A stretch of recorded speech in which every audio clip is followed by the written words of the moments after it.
నేను అడుగుతున్నా, ఏం చెప్పాడు? మద్యపాన నిషేధం చేస్తాన్నాడా లేదా? ఏమమ్మా, చేస్తాన్నాడా లేదా? చేశాడా తల్లి? కానీ పాపం మా మందు బాబులు ఉన్నారు ఇక్కడ, బాగా రోజంతా కష్టపడతారు.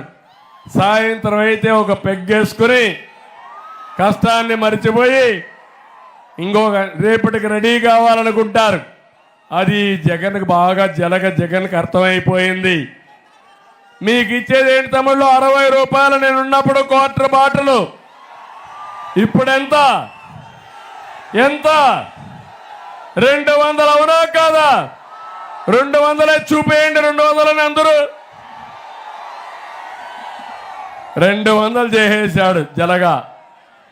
అది కూడా మంచి బ్రాండీ తమ్ముళ్ళు, అది మద్యం నాసి రకం. అవునా కాదా? అది తాగితే ఏమవుతుంది? గోయిందా గోయిందా. అవునా కాదా? అంటే ఒక బాధ్యత కలిగిన వ్యక్తి నాసిరకం ఇచ్చి డబ్బుల కోసం కక్కుర్తి పడి మీ ఆరోగ్యంతో చెడగాటమాడాడంటే, మా ఆడబిడ్డల పుస్తుల్ని తెంపేశాడంటే ఏమనాలి ఇతన్ని? మీరు క్షమిస్తారా అని మిమ్మల్ని అడుగుతున్నా తమ్ముళ్ళని. ఏమమ్మా, క్షమిస్తారా మీరు అడుగుతున్నా? మనిషికి స్వార్థం ఉంటుంది.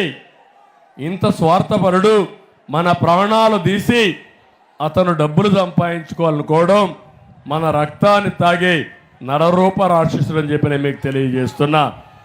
అందుకే నేను ఉంటే చెప్తున్నాను, బ్రాండీ ఏదైతే ఉందో, మద్యం ఉందో, నాసిరకం పోవాలి. ఎక్కడికక్కడ ధరలు కూడా విపరీతంగా పెంచేసి మీ జీవితాలు నాశనం చేస్తున్నాడు. దీనిపైన నియంత్రణ పెడతానని మీ అందరికీ హామీ ఇస్తున్నా. అది నా బాధ్యత, తప్పకుండా చేస్తామని చెప్పి మీ అందరికీ హామీ ఇస్తున్నా. మీ ఆరోగ్యాన్ని కాపాడుతాను. ఇప్పుడు జే బ్రాండ్ వచ్చింది, గంజాయి కూడా వచ్చేసింది.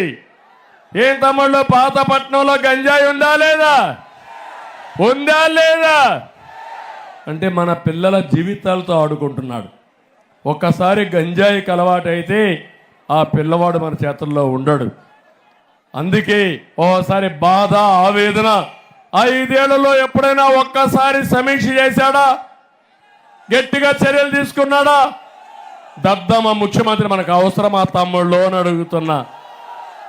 మొన్ననే విశాఖపట్నానికి 25,000 కేజీలు డ్రగ్స్ వచ్చాయి. అంటే 25,000 కేజీలు అంటే ఈ రాష్ట్రాన్ని నాశనం చేయడానికి ఉపయోగపడే డ్రగ్స్ వచ్చాయి. కనీసం అప్పుడైనా ఈ ముఖ్యమంత్రి కళ్ళు తెరిచాడా అని మిమ్మల్ని అడుగుతున్నా. నేను వస్తానే హామీ ఇస్తున్నా. గంజాయిని పూర్తిగా కంట్రోల్ చేస్తాను, డ్రగ్స్ని పూర్తిగా నివారిస్తా. ఎవడైనా అమ్మితే బొక్కలో పెడతా, మక్కిలి రగ్గొడేస్తా.